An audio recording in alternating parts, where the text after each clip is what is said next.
Senhor esteja convosco. Ele está no meio de nós. Proclamação do Evangelho de Jesus Cristo segundo Lucas. Glória a vós, Senhor. Naquele tempo, disse Jesus a seus discípulos: Não tenhais medo, pequenino rebanho, pois foi do agrado do Pai dar a vós o reino. Vendei vossos bens e dai esmola, fazei bolsas que não se estraguem, um tesouro no céu que não se acabe. Ali o ladrão não chega, nem a traça corrói. Porque onde está o vosso tesouro, aí estará também o vosso coração. Que vossos rins estejam cingidos e as lâmpadas acesas. Sede como homens que estão esperando o seu Senhor voltar de uma festa de casamento, para lhe abrirem imediatamente a porta, logo que ele chegar e bater. Felizes os empregados que o Senhor encontrar acordados quando chegar. Em verdade, eu vos digo, ele mesmo vai cingir-se, fazê-los sentar-se à mesa e passando os servirá. E caso ele chegue à meia-noite ou às 3 da madrugada, felizes serão se assim os encontrar. Mas ficais certos, se o dono da casa soubesse a hora em que o ladrão iria chegar, não deixaria que arrombasse a sua casa. Vós também ficai preparados, porque o Filho do Homem vai chegar na hora em que menos o esperardes. Então Pedro disse: Senhor, tu contas esta parábola para nós ou para todos? E o Senhor respondeu: Quem é o administrador fiel e prudente que o Senhor vai colocar à frente do pessoal de sua casa para dar comida a todos na hora certa? Feliz o empregado que o patrão, ao chegar, encontrar agindo assim. Em verdade, eu vos digo, o Senhor lhe confiará a administração de todos os seus bens. Porém, se aquele empregado pensar, meu patrão está demorando, e começar a espancar os criados e as criadas, e a comer, a beber e a embriagar-se, o senhor daquele empregado chegará num dia inesperado e numa hora imprevista, ele o partirá ao meio e o fará participar do destino dos infiéis. Aquele empregado que, conhecendo a vontade do Senhor, nada preparou, nem agiu conforme a sua vontade, será chicoteado muitas vezes. Porém, o empregado que não conhecia essa vontade e fez coisas que merecem castigo, será chicoteado poucas vezes. A quem muito foi dado, muito será pedido. A quem muito foi confiado, muito mais será exigido. Palavra da salvação. Glória a vós, Senhor.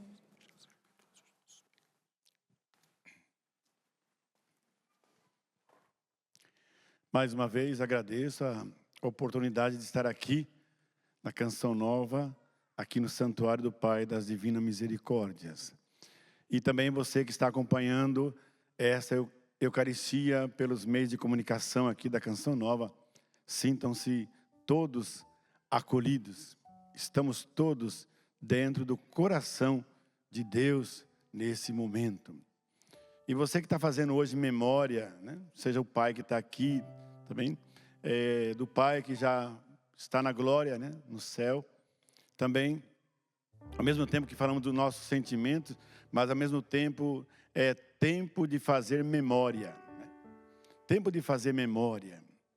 Porque se o tema, né, o diácono Nelson, se o tema desse Kairós é Deus é um pai para mim, então é Ele que é o nosso verdadeiro pai. Né?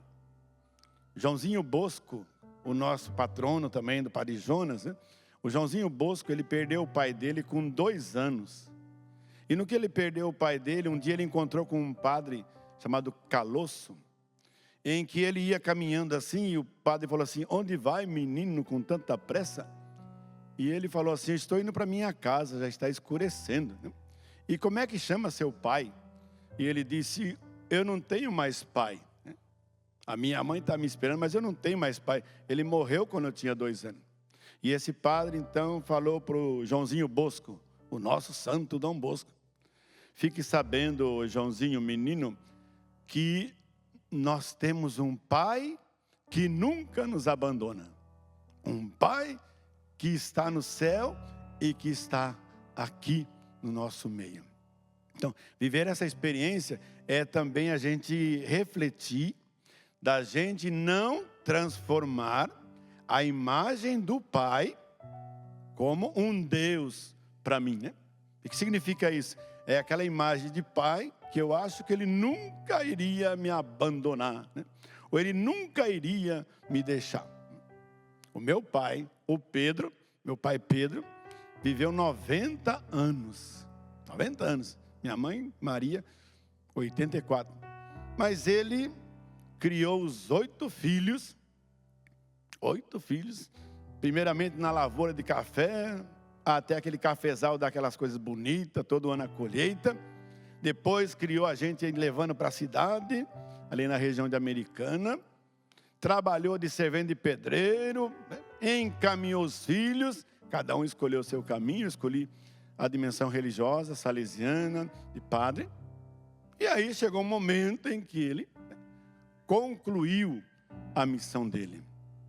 Então, o que fica dentro dessa perspectiva nossa é que a nossa vida se alimenta de 2 realidades. Pelo fato de termos memória, né? Vivemos de saudade do que já passou e esperança do que vai chegar. Mas não temos uma realidade terrena apenas. Isso aqui é um caminho, né? É bonita a imagem da segunda leitura. Ter fé é já possuir aquilo que um dia vamos ter em plenitude. E aí quando fala, né, que lembrando do pai ou do nosso avô Abraão, ele vai dizendo que esse povo que Abraão foi construindo, foi criando, foi morando em tenda, tendo como, o diácono mais uma vez citou aqui, a imagem desse santuário feito de, como se fosse a mão de Deus, né? O dedo de Deus, é essa mão de Deus que vai nos levando, como se leva a águia, né? Levando os filhotes. Então essa é a imagem desse nosso Deus. Viver essa experiência desse amor de Deus, nesse dia, tendo como referência esse Jesus que nos pede que vivamos de uma certa maneira a dinâmica da fé e da vigilância, no ficar atentos, então, que celebrando, que entregando esse nosso Pai, que busquemos neles os valores, as heranças eternas que eles nos deixaram. Você que é pai também, você também é chamado a projetar, né, a imagem do Deus Pai verdadeiro no coração do seu filho, da sua filha. E essa experiência de amor vai enchendo o nosso coração e vai nos adquirindo, vai nos dando sabedoria de vida. Olha aqui uma parábola bonita. Um pai tinha 3 filhos e ele trabalhava numa vinha ou num cafezal, sei lá. E ele, já cumprindo a missão dele, ele chamou os 3 filhos e disse: filhos, filha, o pai já está no cumprimento da sua missão aqui na terra. E eu sei que trabalhar na vinha, na terra, não é fácil. O pai sabe. Eu sei que vocês estão querendo abandonar essa terra aqui, mas fique sabendo que nesta vinha tem um grande tesouro. Quando ele falou isso, os filhos arregalaram os olhos. Verdade, pai, verdade, filhos. O pai então cumpriu a missão dele, despediu do pai. No dia seguinte, correram lá para cavucar aquela vinha para achar o tesouro. Para cavucar a vinha e achar o tesouro. Cavucaram semana, mês, ano, dia inteiro, de manhã até a tarde. E não é que não apareceu aquele tesouro? Um filho, um irmão olhou para o outro e falou assim: mais uma vez o pai nos enganou. Por quê? Ele disse que tinha um tesouro aqui, nós não achamos nada. O outro, mais otimista, falou assim: uai, vocês repararam uma coisa? Desde quando nós começamos a cavucar esta vinha, como que as parreiras da uva ficaram viçosas? Vocês perceberam como é que está o cacho de uva? Olha que maravilha! E eles correram, foram fazer a colheita, colheram uvas, fizeram o melhor vinho, venderam, ficaram ricos. Aí depois de completar a venda, a colheita, eles colocaram lá, a bufunfa na mesa e falaram assim: agora nós entendemos o que o pai queria dizer, de que aqui na terra dele tinha um grande tesouro. E tiraram 3 lições dessa lição do pai. Primeira lição, qual que é? Para a gente encontrar um tesouro nessa vinha, nesse mundo, temos que trabalhar. Trabalhar. Segunda lição que eles tiraram: para a gente encontrar um tesouro nessa vinha, temos que perseverar no trabalho do bem. Para a gente encontrar um tesouro nessa vinha, ainda mais numa vinha de família, de comunidade, temos que estar unidos, trabalhar juntos, em comunhão. É isso que essa parábola vem nos ensinar. E é isso que os pais devem também oferecer a seus filhos. Às vezes o pai vai perdendo aquela dinâmica de referência e vai cedendo aqui, cedendo ali, e não vai dando aquele esforço para o filho dizer: pai, eu sei que o negócio não é fácil não. Um dia, quem sabe, eu vou conseguir, Hoje é quase que de um dia para o outro, se não der, pronto já. O pai não é mais. Mas enfim, eu queria concluir então essa partilha, voltando à imagem do pai, de Jesus. O pai de Jesus, que todos os apóstolos vinham lá lhe rezando, Senhor, ensina-nos a rezar ao Pai. E a parábola mais bonita que eu acho, que revela o pai de Jesus, e o pai para nós, para mim, que Jesus revela, é o pai do capítulo 15 do Evangelho de Lucas.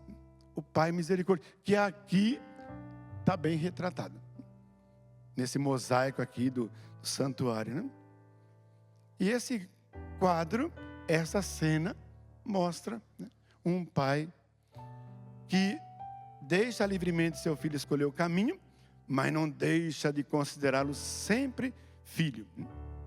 E para concluir, para não ficar falando muito, eu vou transformar essa parábola agora então numa, como diz na roça, uma modinha, contando um pouco esse caminho que esse filho foi fazendo, cantando. Vamos ver? Vamos lá, então assim, Pai, eu vim lhe pedir, me deixe partir, eu quero ir embora. Cansei desta vida de casa, deixei eu bater asa pelo mundo afora. O pai cheio de bondade dividiu herança e o filho partiu. Sentado na porta da casa, avistava ao longe o filho sumiu. Coração de pai, não esquece jamais. Coração de pai, não esquece jamais. Depois de muitas andanças, fez extravagância e do pai se lembrou. Lá em casa os empregados são bem tratados, e olha só como estou. Já sei, vou me levantar e ao pai vou voltar muito arrependido. O pai, quando ao longe avistou, correu e abraçou o seu filho querido. e a festa começou e jamais acabou. E a festa começou e jamais acabou. Nosso Deus é um Deus bondoso, muito carinhoso e compassivo. Ele cura toda ferida, devolve a vida, o morto está vivo. Por isso vamos agradecer e ao Pai bendizer, porque Ele é bom demais. Ele é o Pai de Jesus, que é a nossa luz, Ele é nossa paz. Por isso vamos agradecer e ao Pai bendizer, porque Ele é bom demais. Ele é o Pai de Jesus, que é a nossa luz, Ele é nossa paz. Este Deus que é amor, Ele é nosso Senhor. Esse Deus que é amor, Ele é meu, Ele é nosso Pai. Que a força do amor do Pai continue iluminando o coração dos pais e também o coração da família. Louvado seja nosso Senhor Jesus Cristo.